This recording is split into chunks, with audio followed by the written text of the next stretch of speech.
Properties of 3D shapes. First of all, let's have a look at prisms. Here's an example of a prism. The definition of a prism is a solid object with two identical ends.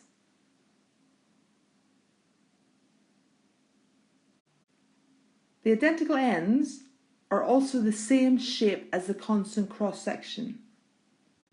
In this diagram, the ends are a triangle, and the cross-section, which is the shape you see if you cut the solid anywhere along its length, for example here, is also a triangle. The cross-section shape, which is the same shape as its ends, gives the prism its name. In this prism, the cross-sectional shape is a triangle. Therefore, the prism is called a triangular prism. Here's another prism. The constant cross-section is a square. So this prism is a cube. In this prism, the constant cross-section is a rectangle. So this one is a cuboid. In this prism, the cross-section is a circle, and its name is a cylinder. Then we have a pentagon cross-section, therefore this is called a pentagonal prism. Then a hexagon cross-section, so it's called a hexagonal prism, and so on. Next we're going to look at pyramids. Here's an example. The base is a polygon. In this case it is a four-sided polygon, which is a quadrilateral, and the sides of a pyramid are triangles which meet at the top. This is called the apex.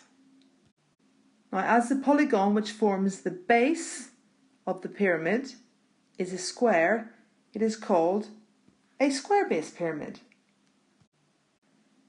This next pyramid has got a triangle as the base, and it is called a triangle-based pyramid.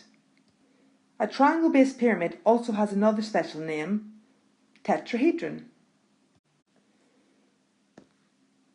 Then this pyramid's base, you can see, is a pentagon, so it is called a pentagon-based pyramid.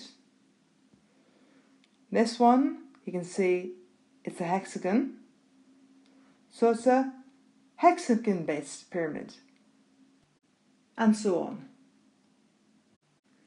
We have looked at prisms and pyramids, and the other two types of 3D shapes that you will often find in maths are spheres and cones. Here we have a sphere. The definition of a sphere is that every point on its surface is equal distance from its centre. Then we have a cone.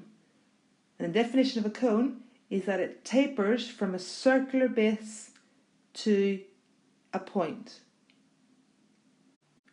We're going to now look at a typical exam question that you'd be asked on 3D shapes. So you may be given a shape.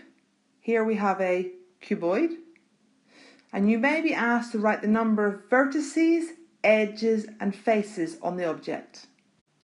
So before we go any further, let's look at what these mean. So faces. Faces are the flat sides. So you can see you have a flat side at the front and the same one at the back. Flat side at the left hand side here and another on the right. Flat side on the top and another on the bottom. And then the edges are the lines where the faces meet. So for example, where the top face and the front face meet, we have one edge there. We have the right hand side face and the top face. There's another edge there, and so on. And then the vertices. Now the vertices are where two or more of the edges meet. For example, we have this edge meeting another edge here and one down here. Therefore, this is a vertice. So let's work these out. My faces, we already discussed that there were 1, 2, 3, 4, 5 at the front, and then 6 at the back. So there's 6 faces. Then let's look at the edges in more detail. So we have an edge here. So it's 1, 2, 3, 4, 5, 6, 7, 8, 9, 10, 11, 12. So that's 12. And then the vertices, so we have 1, 2, 3, 4, 5, 6, 7, and 8. So there are 8 vertices. Now it's your turn to answer some questions. Pause the video, then have a go.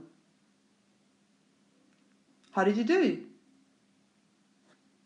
Here are the answers. If you answered any incorrectly, have a look back through the video and then try again.